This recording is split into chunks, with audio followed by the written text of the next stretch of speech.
نكمل موضوع الديليجيت بتاع المرة اللي فاتت. أنا عملت تطبيق ديسكتوب.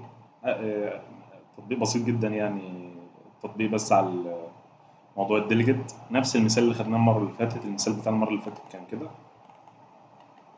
اللي هو عندنا كلاس رئيسية، اللي هي البول الكورة. آه، بيحصل فيها ايفنت معين، اللي هو لما الكورة مكانها بيتغير، اللوكيشن بتاعها اللي هو اللوكيشن بتاعها بيتغير، اللي هي بول تشينجد. ده اهي لوكيشن تشينجد.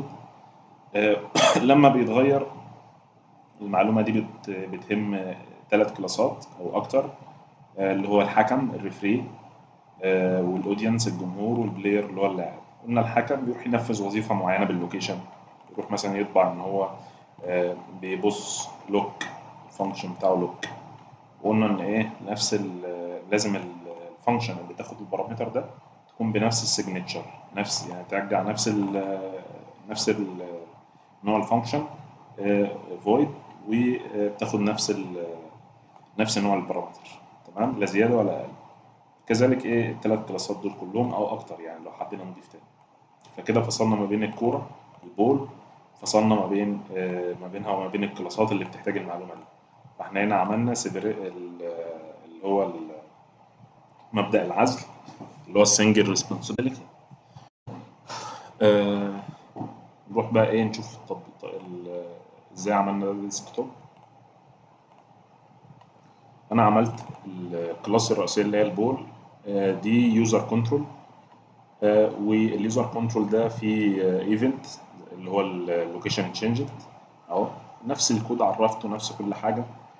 آه، بس ضفت بس هنا اللي هي الحته بتاعت التكست بوكس دي، مالناش دعوه بالكود ده، بس ما علينا منه دلوقتي. نركز على موضوع الديليجيت يعني. وجيت هنا ايه، بعمل فاير للايفنت هنا تمام. آه، ومجرد ما الايفنت بيتفاير، يعني مجرد ما اللوكيشن بيتغير، بيحصل هنا في التكست بوكس ده ان بيتحط فيه اللوكيشن الجديد، تمام. ده البول. الثلاثه كلاسز اللي هيرتبطوا معاها نفس الكلاسز، الاودينس والبلاير والريفري.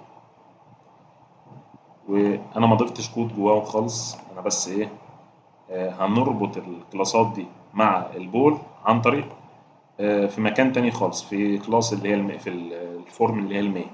يعني دي الفورم اللي هيحصل فيها الربط ما بين البول وما بين اللي هما الثلاثه التانيين. ازاي بقى الكلام ده؟ جيت انا في ايه، في اللود. هعمل الكلام ده، هعمل الربط ده هنا في اللود بتاع الفورم دي. آه، انا عرفت ثلاث متغيرات. طيب انا كنت هروح احولهم كلاس عاديه، بس مش مشكله. هما هنا انا عاملهم فورم عشان يبقى ديسكتوب يعني، بس انا مش هعمل لهم شو دايلوج، يعني انا مش هظهرهم اصلا، مش هتعامل معاهم كانهم كلاس عاديه، تمام. بس عادي، ما هو الفورم هو كلاس، يعني نفس الحاجه اللي بتتنفذ، مفيش فرق يعني، هي كلاس. فجيت هنا عرفت ثلاثه اوبجكت من الثلاثه كلاسز دول، اودينس وبلاير والفري. وهربطهم بقى في البول انا عرفتها فين؟ جيت في المين هنا، ورحت عملت اوبجكت استدعيته من الكنترول، اليوزر كنترول اللي هو البول. فده الاوبجكت اهو، تمام. في الاوبجكت ده مش انا معرف فيه ايفنت؟ فالايفنت ده المفروض احنا قلنا من فوائد الايفنت، كلمه ايفنت ان هي اولا يعني سكيورتي، ان هي بتعمل زي غلاف كده، زي غطا الازازه كده، بتحكم الوظيفه بتاعه الديليجيت، ان هو يبقى يشتغل كانه ايفنت بس ما يشتغلش حاجه تانية، لان قلنا في استخدام تاني هناخده النهارده. تاني حاجة إن هنا بقى بص كده فايدتها في الفيجوال ستوديو. أروح هنا عند الإيفنتس، هتلاقي عندك أهو الإيفنت هنا ظاهر هنا في الأوبجكت أهو. فدي الفايدة التانية لكلمة إيفنت، إن هو بيظهر عندك في الأوبجكت، بيظهر في الإيفنتس بتاعته أهو. لو رحت هنا يقوم عامل الإيفنت دي، أروح أنفذ الفانكشن. بس همسحها بقى، مش عايزها.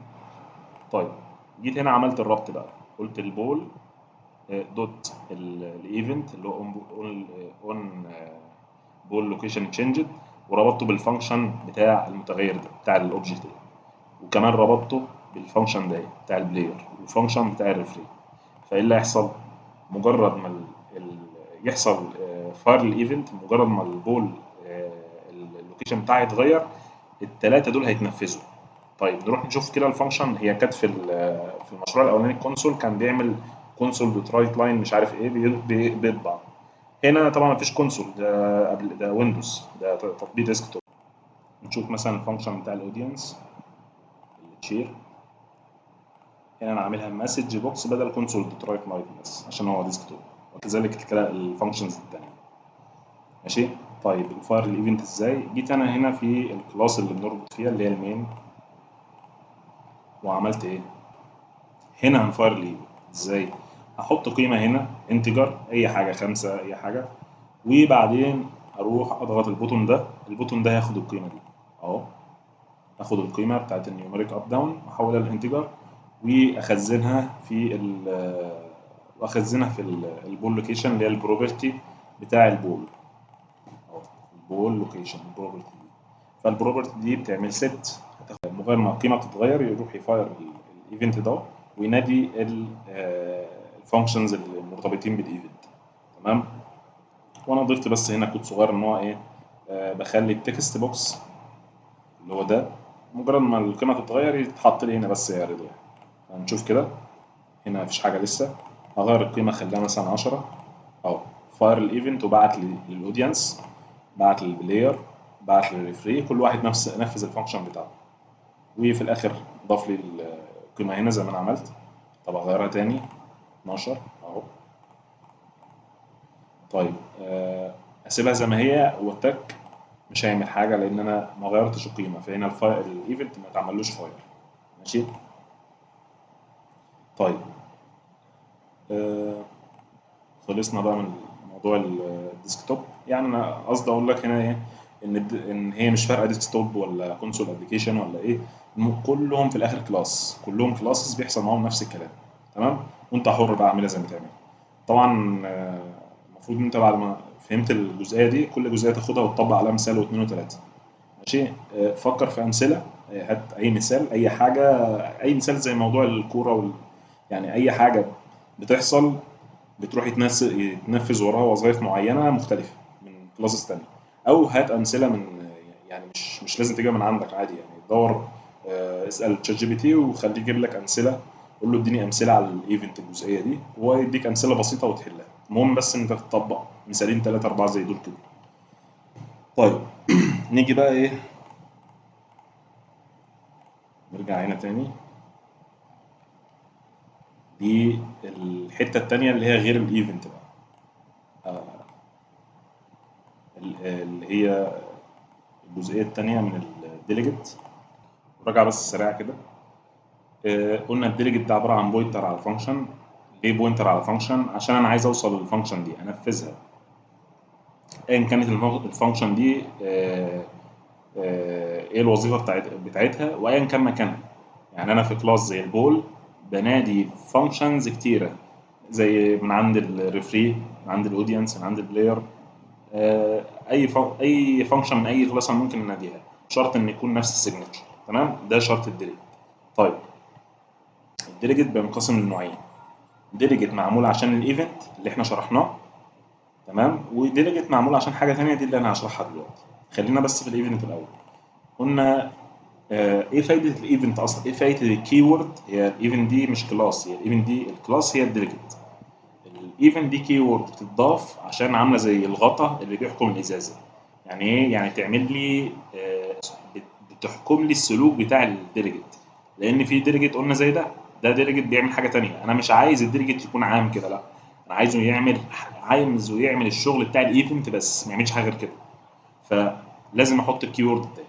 فالكيورد دي بتعمل لي حاجتين. اول حاجه في الفيجوال ستوديو زي ما قلت لك، هتروح عند الاوبجكت كده اللي هو اليوزر كنترول، هتلاقي ظاهر في الايفنتس عندك في الفيجوال ستوديو، هتلاقي عندك اللي هي الاون لوكيشن تشينج. دي اول حاجه، دي اول فايده. الفايده الثانيه اللي هي السكيورتي، ان هو بيجبرك ان انت تعمل بلس ايكوال بس ما تعملش يساوي، لان انت لو عملت يساوي خلاص كده. احنا قلنا ان الديليجيت عباره عن انفوكيشن ليست، فلو عملت يساوي هيشيل القديم. يساوي بس كده هيشيل القديم، يعني هيفضي الليسته خالص من اللي فات. انما بلس يساوي معناه ضيف على الليسته، ضيف على الليسته، ضيف فانكشن جديده على ده، كده بيعمل لي سكيورتي. تمام. طيب نيجي لانواع الديليجيت بقى.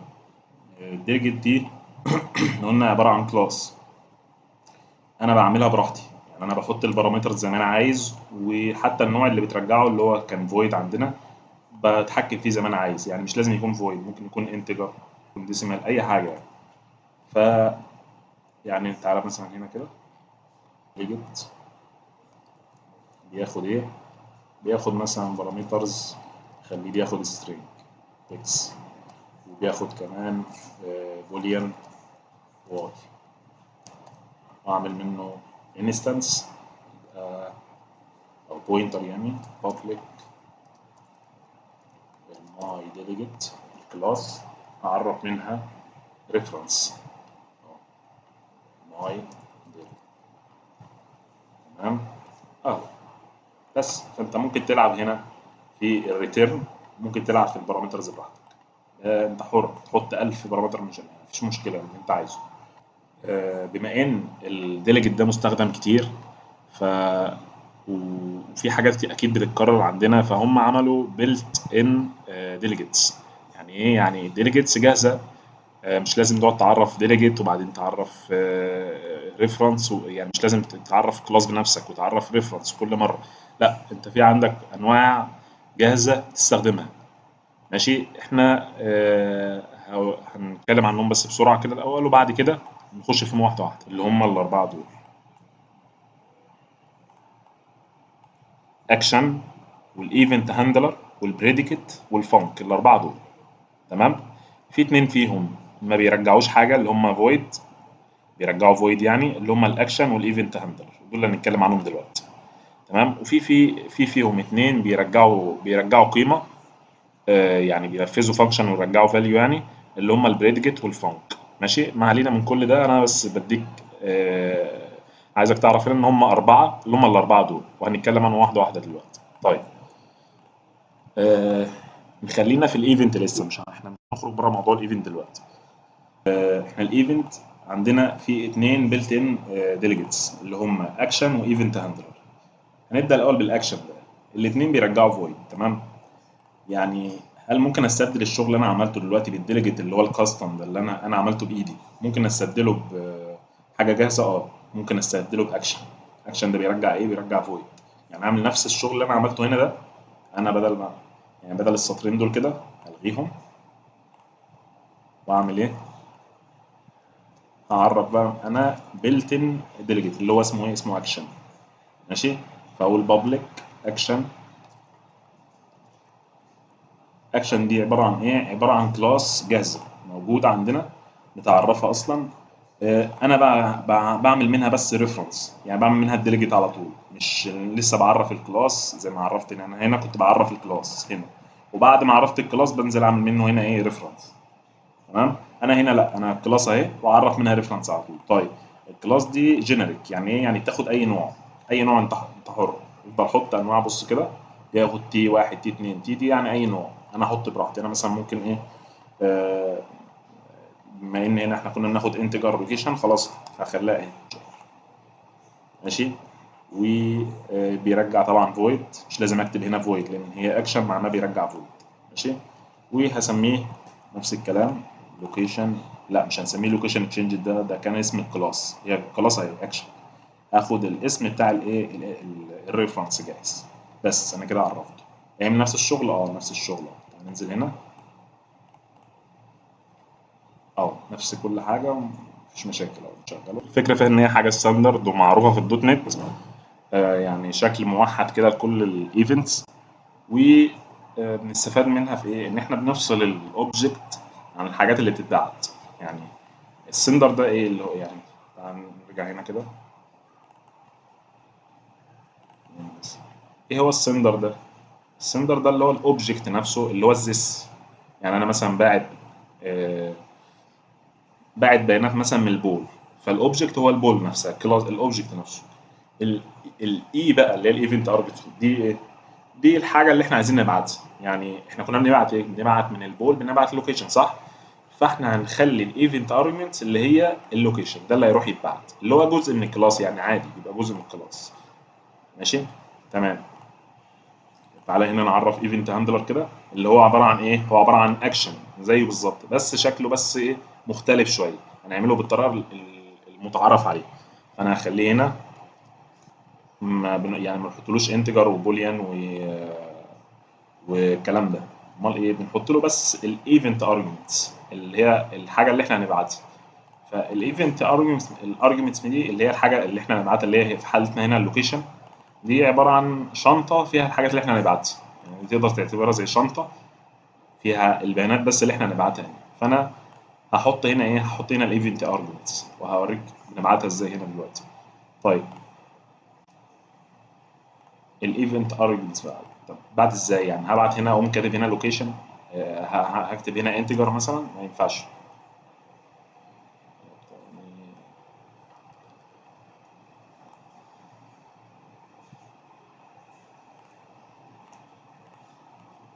فانا هاجي اعرف هنا public event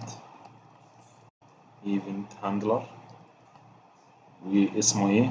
نفس الاسم اللي هو ده. طيب ايه بقى هنا اللي المفروض احطه هنا في الحته دي؟ المفروض احط هنا الشنطه اللي انا ابعتها. الشنطه دي اللي هي الايفنت ارجمنتس، اللي هي في حالتنا هنا احنا نبعت ايميل بول هيبعت لوكيشن صح؟ فانا عايز ابعت اللوكيشن هنا كانها ايفنت ارجمنتس. بعملها ازاي؟ باجي اعرف هنا كلاس، لان هي احنا بنعتبرها شنطه، كلاس صغير. بعرف كلاس اسمها، هسميها ايه؟ البول. الايفنت ارجيومنتس بتاع البول يبقى بول ايفنت ارجز. طيب لو عرفتها كده ككلاس عادي وحطيتها هنا مش هيتعرف عليها. ليه؟ لان احنا قلنا ده ستاندرد، حاجه ستاندرد، فلازم ابعتها زي ما هو بيفهمها. هو بيفهمها انها ايفنت ارجيومنتس، فانا لازم اخلي دي تورث من ايفنت ارجيومنتس. بس هو كده لما اجي ابعتها له هيفهمها، هيتعرف عليها. واحط هنا الحاجه اللي انا عايز ابعتها. انا عايز ابعت ايه؟ عايز ابعت لوكيشن. خلاص يبقى هعمل هنا بابليك اهو، اعمل بول ايفنت ارجز بس. لما اجي ابعت هبعت اللوكيشن هنا اللي هو الايفنت ارجز دي. طيب طب وليه هو هنا رفض؟ ليه عمل لي هنا مشكله؟ لان احنا قلنا ان ده ستاندرد. ايه الستاندرد بتاعه؟ زي في المين كده، اي ايفنت كان الستاندرد بتاعه ايه؟ الاوبجكت، السندر، والاي. فانا هنا باعت له الاي بس، كمان باعتها له غلط. انا مش باعتها على انها ايفنت ارجمنتس، انا باعتها كانها انتجر كده خلاص، فده غلط. فانا لازم اعمل هنا حاجتين. هبعت له السندر. مين السندر؟ اللي هو الاوبجكت اللي هو البول. فاجيب ازاي الاوبجكت ده؟ اقول له this ده السندر. طب الايفنت ارجمنتس هجيبه ازاي؟ هبعت اللوكيشن بس مش هبعته كده وخلاص، لا هبعته في شنطه. فانا هعمل نيو ايفنت اللي هي البول ايفنت ارجمنتس، بول ايفنت ارجمنتس، واحط فيها ايه؟ احط فيها اللوكيشن. اللوكيشن ده، اللوكيشن. طب ودي اصلا هتستقبلها ازاي؟ لازم احط هناك كونستراكتور. تمام. بس كده أنا كده بعت له كل حاجه. ننزل هنا بقى تحت. ليه هنا رفض؟ ليه هنا رفض في الفانكشنز دي؟ لان اكيد الفانكشنز دي مش بنفس السيجنتشر صح؟ هو احنا عاملين الفانكشن ازاي؟ تعال نرجعها كده. الريفري اولا هو بياخد انتجر، انتجر بس. ف وبيرجع فويد، ماشي هو بيرجع فويد صح، الايفنت هاندلر بيرجع فويد. بس هنا اللي بياخده غلط، المفروض ياخد ايه؟ اوبجكت سندر وايه. فانا هعرف هنا لازم نفس السيجنتشر، السندر والاي، الايفنت ارجيومنتس اي. بس بعد كده اول فانكشن هتلاقي ظبطت تاني. الباقي بقى كله لازم اعمله زي نفس السيجنتشر. تمام. في الفانكشن دي بقى انا عايز اجيب ايه؟ عايز اجيب اللوكيشن اللي اتبعت جوه الشنطه دي. فانا لازم اوصل للوكيشن عن طريق الاي، يعني اعمل اي دوت، المفروض يطلع لي اللوكيشن. اي دوت لوكيشن. ما طلعش. ليه ما طلعش؟ لان انا هنا بعته كايفنت ارجمنتس، حاجه عامه جدا. بعده يعني بعته كاب، حاجه بيس كلاس. فانا لازم اعمل له كاست هنا الاول، لازم احوله، اخليه اللي هي الشنطه اللي انا كنت باعتها اللي هي من نوع بول ايفنت ارجمنتس. فانا ممكن اجي اعمل هنا ايه، اقول له حول لي الاول، يعني اعمل كاست اللي هو كده. فانا هعمل هنا مثلا variable اسمه اي حاجه، الباك الحقيقي بيساوي الاي از، يعني حولها لي كايه بول ايفنت ارتس، ومن خلال الباك الشنطه اوصل للوكيشن. بس طبعا دي طريقه متعبه، مش عايز كده. انا ممكن اجي هنا بدل اللفه دي كلها ومعرف هنا بول ايفنت ارجيومنتس وخلاص، ومن خلال الايه هيطلع لي اللوكيشن مره واحده بس. ماشي في كله بقى.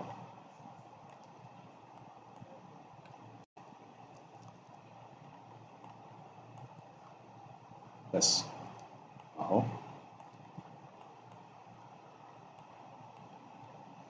تعالى نشوف هنا الكود ظبط اهو، نفس النتيجه.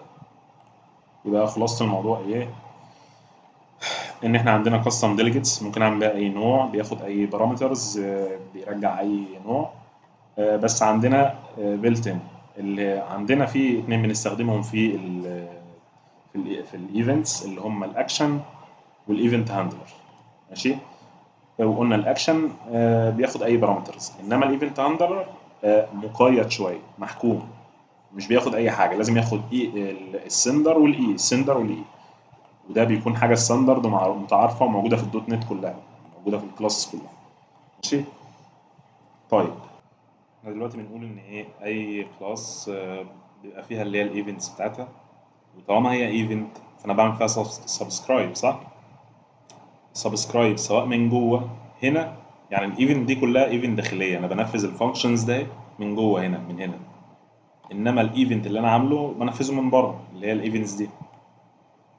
يعني ايه؟ يعني الكلاس اللي هي بول دي كلاس منفصله عن الثلاثه دول، بعتت حاجه للثلاثه دول راحوا منفذينها، منفذين دي ودي ودي، فدول مفصولين عن بعض. انما هنا في الايفنتس بتاعت الفورم مثلا بيكون بننفذ حاجه جوه هنا، بننفذ حاجه جوه الفورم. بس انا ليه ما ينفعش ان انا انفذ دي بنفسي، يعني من غير ايفنت اللي هي محتاجه؟ ما انا كده كده انا بنفذها جوه الفورم.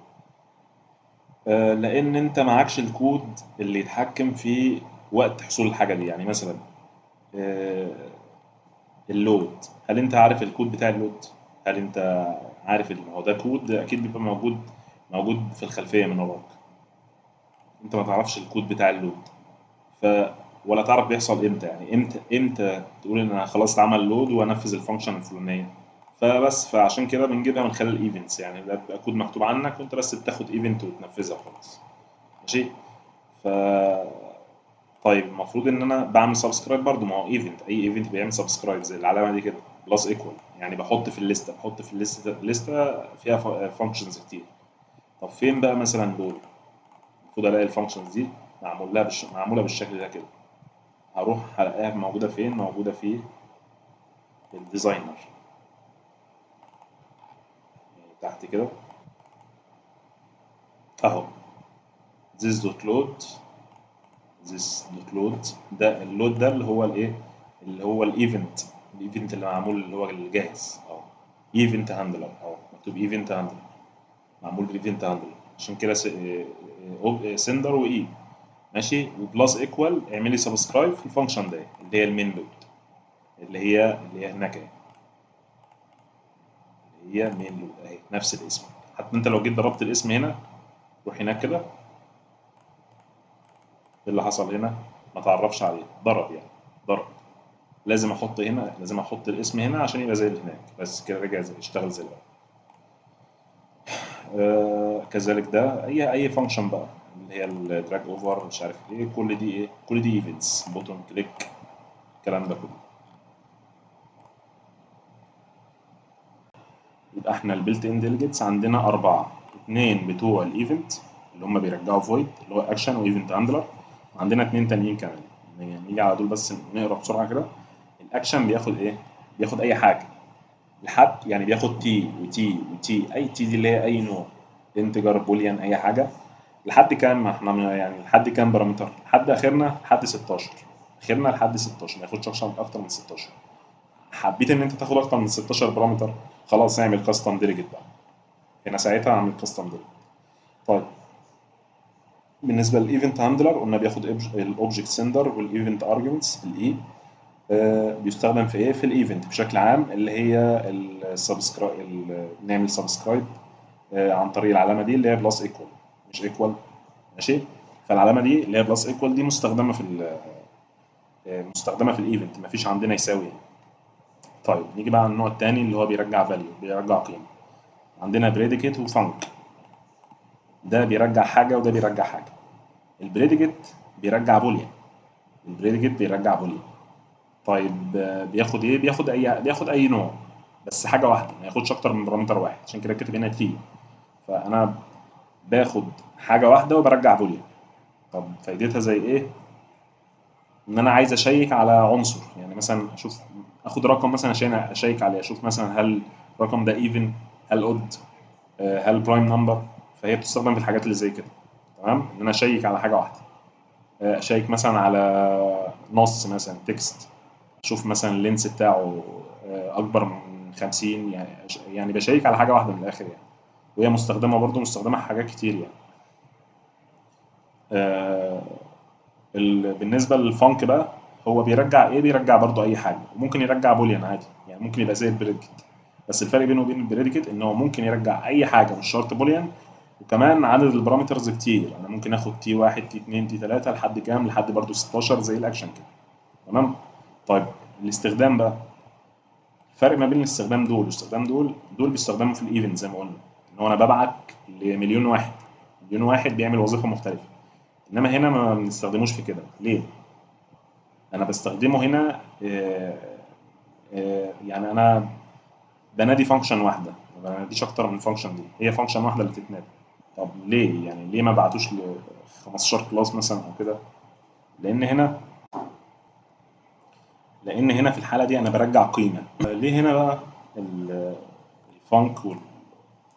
الفانك والبريديكت يعني ليه ما نستخدمهمش في الايفنت اصلا؟ لان هما بيرجعوا قيم يعني. لو هما بيرج...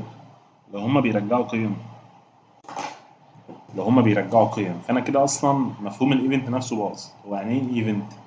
يعني انا الكلاس اللي هي الرئيسيه البول مثلا، حصل عندي مشكله، حصل عندي اي حاجه، المكان اتغير. فهنا الايفنت اللي حصل ده انا عايز اعرف ناس بيه عشان هم اللي يتصرفوا مش انا. يعني انا بقول لكم اعملوا كذا، انما انا ماليش دعوه، انا مش هعمل حاجه، يعني انا مش هاخد القيمه. ما هو مين اللي هياخد القيمه الراجعه؟ البول. لو هي بترجع قيمه، البول هي اللي هتاخد القيمه دي. طب تعمل بيها ايه؟ لا، في الايفنت اصلا المفروض ان البول ملهاش دعوه، هي مش بتاخد حق يعني، هي مش مستفيده حاجه من الايفنت ده. هي بتبعت الايفنت للناس المهتمين بيه. فهنا لا، مش ده استخدام الفانك والبريدكت. فهنا هنلغي الموضوع ده خالص. امال ايه استخدام الفانك والبريدكت اللي بيرجعوا قيمه؟ بيستخدموا في اللي هو فانكشن از بارامتر. يعني ايه؟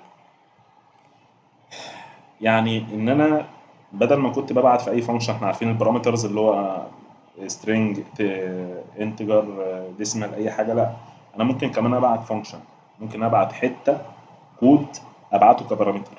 طب ليه الفايده؟ يعني ازاي بيعمل يوزابيلتي؟ تعال مثلا ناخد مثال زي كده. خلينا نبدا بالبريدكت اللي هو بيرجع بوليان. بص المثال ده كده.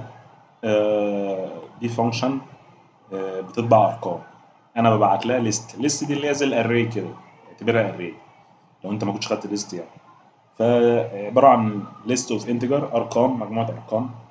وانا ببعت له بريديكت. البريديكت ده عباره عن فانكشن، احنا قلنا عباره عن فانكشن كود بيتنفذ. ليه بقى ببعت الفانكشن ده هنا؟ عشان انا هنا بص بعمل ايه؟ بقول فور اتش، يعني همشي على كل القايمه بتاع الارقام. مثلا بقت ارقام من 1 ل 10، همشي من 1 ل 10. وهنا همشي بالشرط ده. بقول ايه؟ ان البريديكت بتاعي انا مسميه فلتر. لما اجي انادي الفانكشن دي دوت انفوك، لو الفانكشن دي اتنفذت اطبع لي الرقم ده. يعني هنا انا بقول ايه؟ لو الشرط او الفانكشن اللي انا باعتها دي اتنفذت هطبع الرقم ده، هحطه في ضمن الارقام اللي انا عايز اطبعها. طيب زي ايه؟ مثلا ممكن ابعت له فانكشن اسمها از ايفن او از اود او از نيجاتيف. از ايفن دي اللي هي بترجع رقم زوجي، دي رقم فردي، وده رقم سالب. فانا هنا ممكن ابعت اي فانكشن من دول. برنت نمبرز، بتاخد ايه؟ بتاخد لستة. فانا هعرف الاول ليست اوف انتجر واحد واحد اتنين تلاتة. ابعت ليست هنا. والفلتر بقى انا قلت اي فانكشن ممكن ابعتها عادي، اي شرط، اي فانكشن، بس طبعا لازم تكون بريديكت. يعني بتاخد ايه؟ تاخد نفس البارامتر ده اهو، انا عاملها بريديكت اوف انتجر، فهتاخد لازم تاخد انتجر وترجع بوليان اللي هو البريديكت. فانا هنا هعمل مره is even بعت لها اهو الليست، وادي الفانكشن اللي هي is even. احنا طبعا ما بنبعتش الفانكشن، احنا بنبعتها كبوينتر يعني، ما بنبعتهاش كده. ماشي. طيب المفروض بقى نطبع الارقام اللي هي الايفن اللي هي الزوجيه من 0 ل 9. اه طيب نغير الفانكشن دي كده، نخليها is odd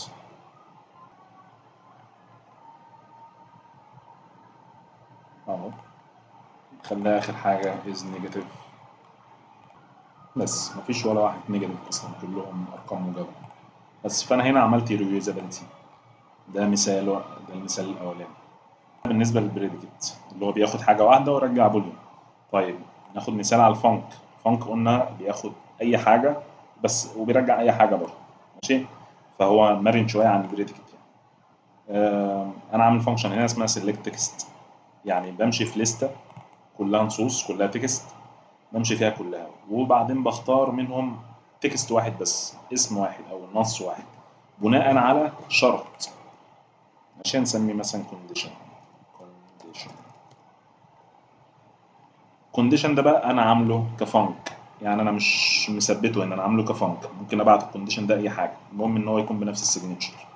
تمام. تمام. بمشي على عناصر كده واحد ورا واحد على حسب الشرط اللي انا بعته ده. فانا ممكن ابعت شرط زي ايه؟ زي مثلا آه، عملت واحده بتقارن من الاطول اهو، وواحده بتقارن من الاقصر، وهبعت هنا كده يعني هنعرف الفانكشن اسمها select text اهو. الفانكشن اللي هي، معلش انا اسف بس اللوجيك هنا كان فيه مشكله انا عدلتها. ماشي. ده الكود الجديد.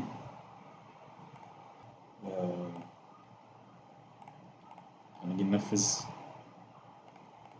مرتين، مره على الاس شورتر ومره على الاس لونجر. خلي دي اس، نطبع النتيجه. المفروض الاولى تطلع سي اللي هي سي، والثانيه اللي هي بي. اجي هنا ننفذ، المفروض انا طالع هنا مره الاس لونجر والاس شورتر. اول فانكشن المفروض تطلع دي اطول واحده، والثانيه هتطلع اصغر واحده اهي.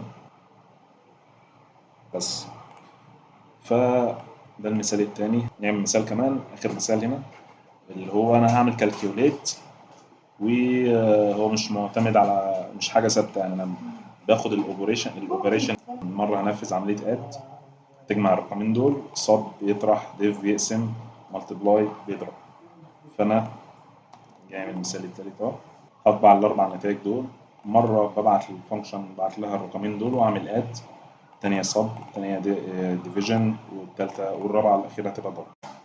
المفروض الناتج تطلع كده 60 سالب 20 2 200. 60 سالب 20 2 200.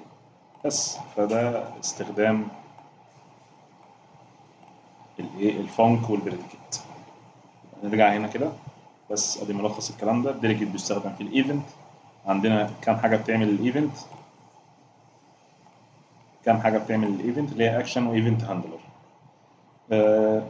وبيستخدم كمان في تاني حاجه اللي هي نبعت فانكشن زي بارامتر. ومين اللي بنستخدمه في الحكايه دي؟ اللي هي الفانك والبريديكت. وممكن كمان على فكره نستخدم اكشن، يعني الاكشن مش لازم ان هو، مش شرط ان هو يبقى ايفنت هاندلر. يعني ممكن احط هنا، انا ممكن اجي هنا اعمل فانكشن واخلي دي اكشن. فبصوا هنا كده انا عدلت هنا دي بدل ما هي فانك وبترجع قيمه، انا خليتها اكشن. رحت عدلت عليهم بنفس السيجنتشر. المفروض ان دي اكشن هي بترجع فويد بس بتاخد اتنين انتجر، فانا خليتها بدل ما اخد قيمه بس هطبعها، عملتها فويد يعني، او فويد وبدل ما كنت باخد القيمه بعمل لها ريتيرن، لا انا بطبعها على طول. لما نيجي ننفذها هنا هيطبع على طول. بس نفس النتائج. بس هنا يعني الفكره ان الاكشن كمان مستخدم في الايفنت ومستخدم هنا.